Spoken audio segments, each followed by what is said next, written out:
Bonjour à tous et merci de suivre ce 6h30. C'est aujourd'hui, 7 avril, que la Côte d'Ivoire, à l'instar de la communauté internationale, célèbre la 67e journée mondiale de la santé. Cette année, cette journée se déroule autour du thème « La sécurité sanitaire des aliments ».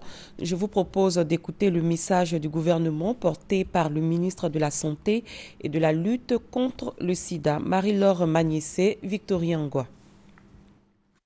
À l'instar des autres pays du monde, la Côte d'Ivoire célèbre la 67e journée mondiale de la santé. L'édition 2015 a pour thème la sécurité sanitaire des aliments.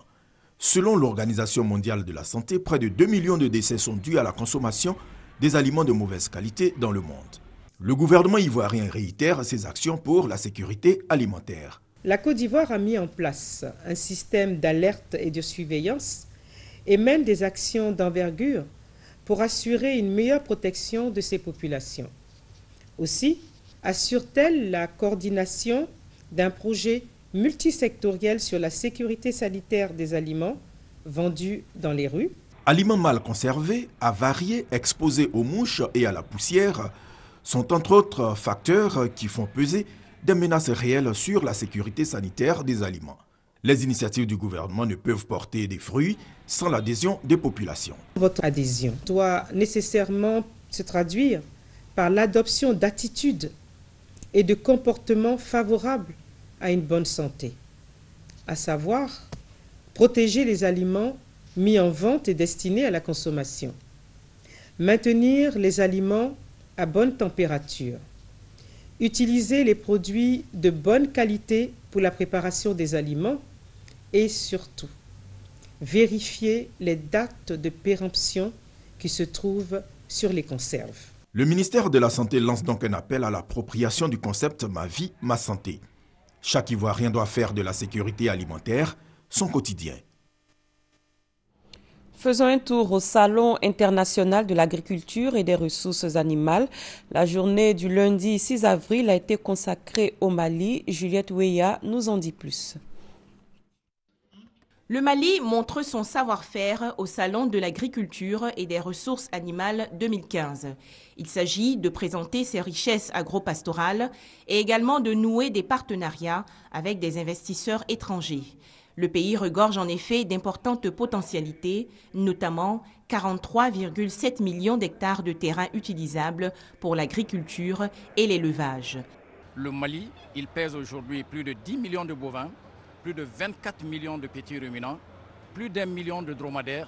Pour sa production 2015-2016, le Mali envisage plus de 800 000 tonnes de riz paddy, plus de 30 000 tonnes de maïs et enfin 95 000 tonnes de poissons frais.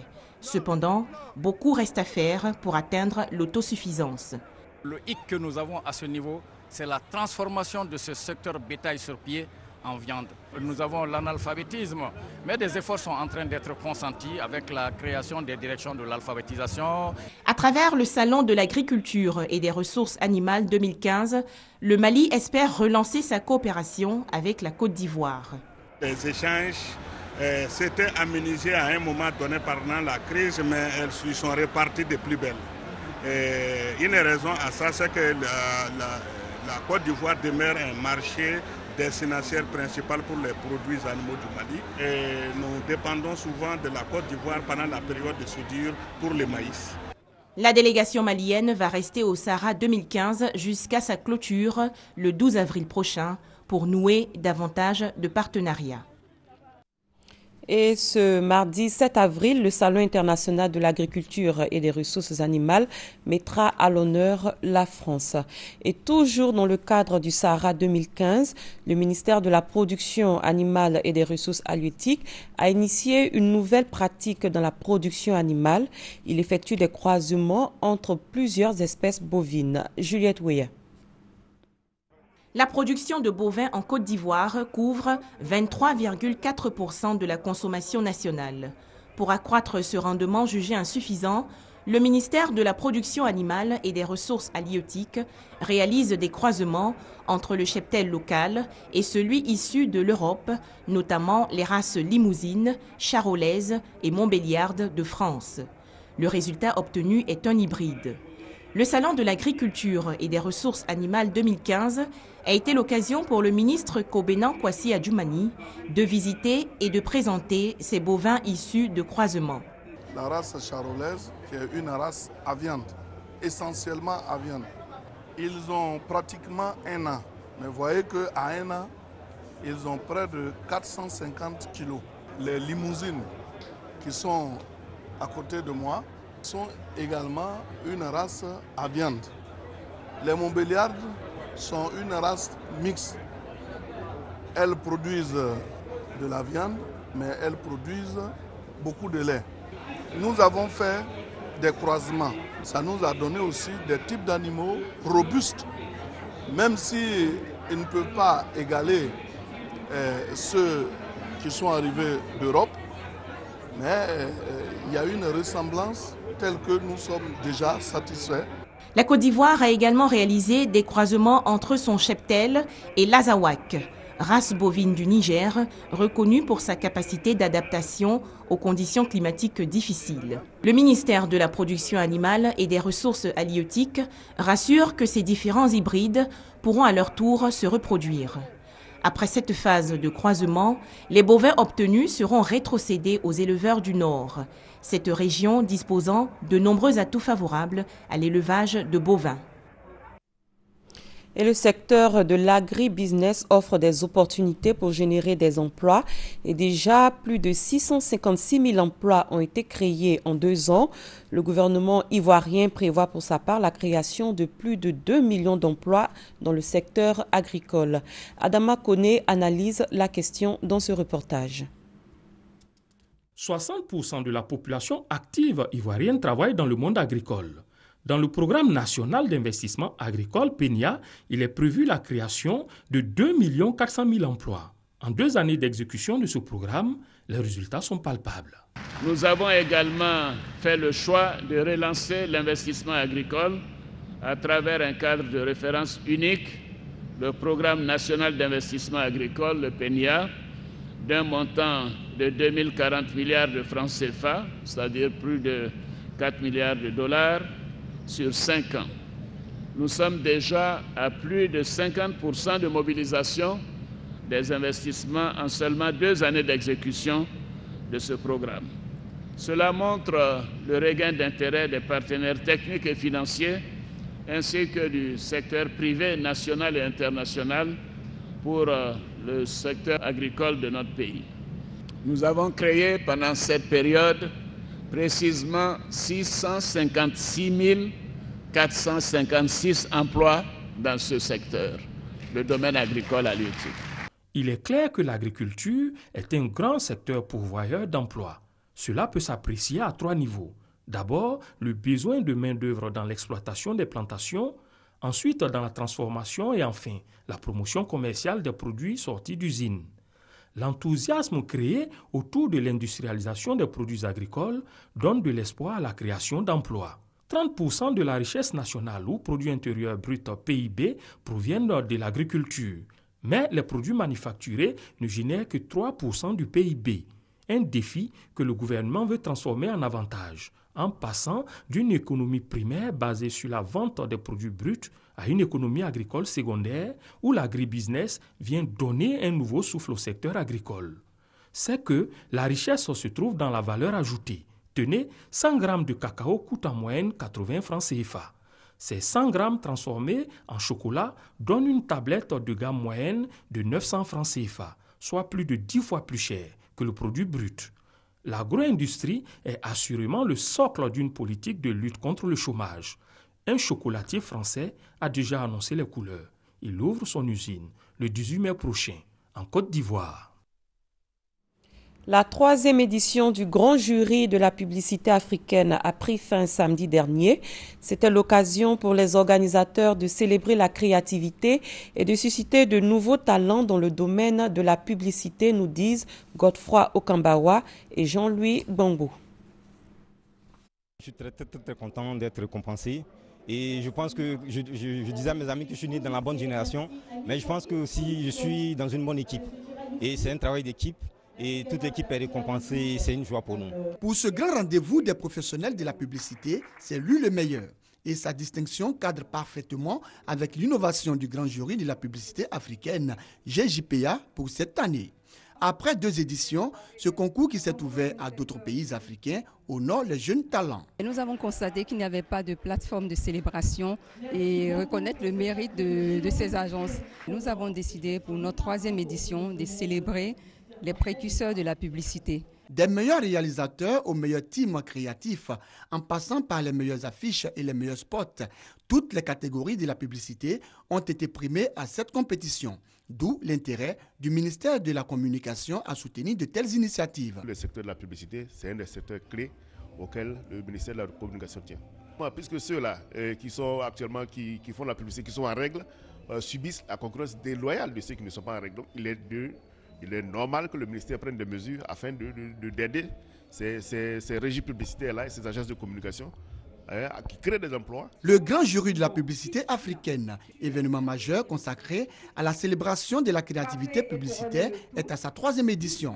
Pour cette année, 4 pays, le Mali, le Bénin, le Cameroun et la Côte d'Ivoire étaient présents. Le GJPA, un événement qui se veut désormais une plateforme de promotion de ce secteur.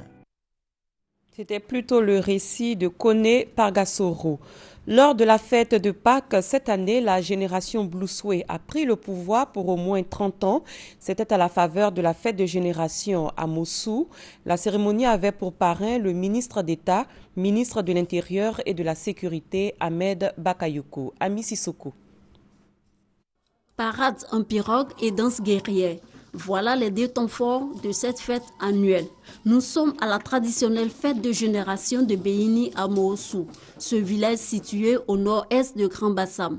Après près de 40 années de règne, la génération Blénipoué passe aujourd'hui le flambeau à la génération Blessoué.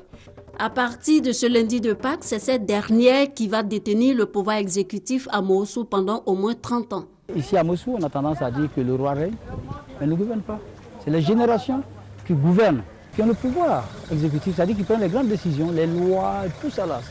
De chaque génération découlent 4 classes d'âge ou catégories. Les Antimblés, les aînés, les Baoulés qui sont les chefs guerriers, les Djamiens Mélembe, les cadets et les Djamiens, les Benjamins. Le ministre d'État, ministre de l'Intérieur et de la Sécurité, parrain de la cérémonie, a été fait membre du Djamien Mélembe, la 3e classe d'âge. Ce qui lui a valu une prestation avec les autres membres de cette catégorie. Ahmed Bakayoko, après avoir fait un don de près de 6 millions de francs CFA au nom du chef de l'État, salue ce modèle de démocratie. Les sociétés qui n'organisent pas très bien la gestion du pouvoir créent elles-mêmes les prémices des crises. Nous devons tirer profit des enseignements de ce modèle d'organisation. C'est important. Il faut attendre sereinement que ton tour arrive et quand ton tour arrive, tu attrapes le pouvoir dans le bonheur, dans l'harmonie, avec la bénédiction de tous. La fête des générations est aussi un moment de découverte et de curiosité pour les participants. Ce que j'ai vu, c'est vraiment l'Afrique profonde. C'est le mysticisme, c'est formidable et vraiment ça m'a beaucoup interpellée. J'ai apprécié surtout cette succession de la génération et de transfert de la responsabilité de gérer. Cette fête des générations à Moossou est le symbole même de la préservation des valeurs traditionnelles et l'épanouissement du peuple abouré. Le FICAD 2015 a refermé ses portes ce samedi. Ce festival fait la promotion du patrimoine culturel ivoirien, en particulier celui de la région de l'Ifou. Il a tourné cette année autour du thème industrie culturelle et touristique face aux défis du développement local. Koné Pargasoro. Comme le coucher du soleil, les portes du Festival international de la culture et des arts de Daoukro FICAD 2015 se sont refermées. Le président de Bédé a déjà tout le FICAD. Ça vaut des points FICAD.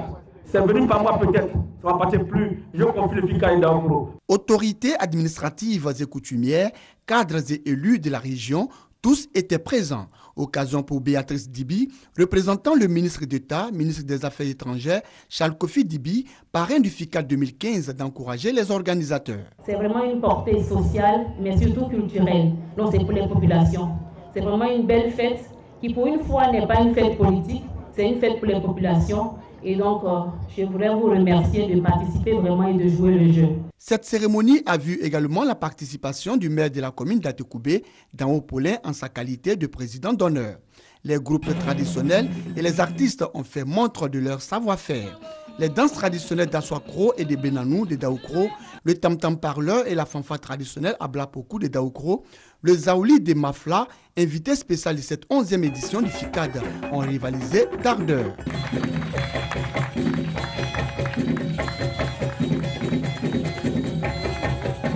Une grande parade carnavalesque qui a vu défiler Majorette, partenaire, fils d'anciens combattants, mais surtout le roi du carnaval, a mis fin à cette cérémonie de clôture du FICAD 2015. Et cette triste nouvelle dans l'univers de la mode, ce milieu vient de perdre un grand homme. Francesco Smalto était connu comme l'homme qui habille les hommes. Le styliste italien est décédé à l'âge de 87 ans dans la nuit de samedi à dimanche à Marrakech. Il était l'habilleur officiel de l'équipe de France de football lors de la dernière Coupe du Monde. Et Francesco Smalto a imposé aux hommes une allure et un style unique avec une silhouette près du corps. Et toujours au plan international, l'aviation kenyane a bombardé hier en Somalie 2 camps des islamistes somaliens Shebab. Ces derniers ont revendiqué l'attaque du 2 avril de l'université de Garissa, attaque qui a fait 148 morts. Au Yémen, de nouveaux combats entre chiites et partisans du président Abd Rado Mansour, réfugiés en Arabie Saoudite, ont fait plus de 110 morts dans le sud du pays. Hier, la Croix-Rouge était toujours dans l'impossibilité d'acheminer une aide humanitaire. Et c'est la fin de ce 6h30. Merci de l'avoir suivi. L'information continue sur www.rti.ci. Très bon début de journée à tous et à toutes.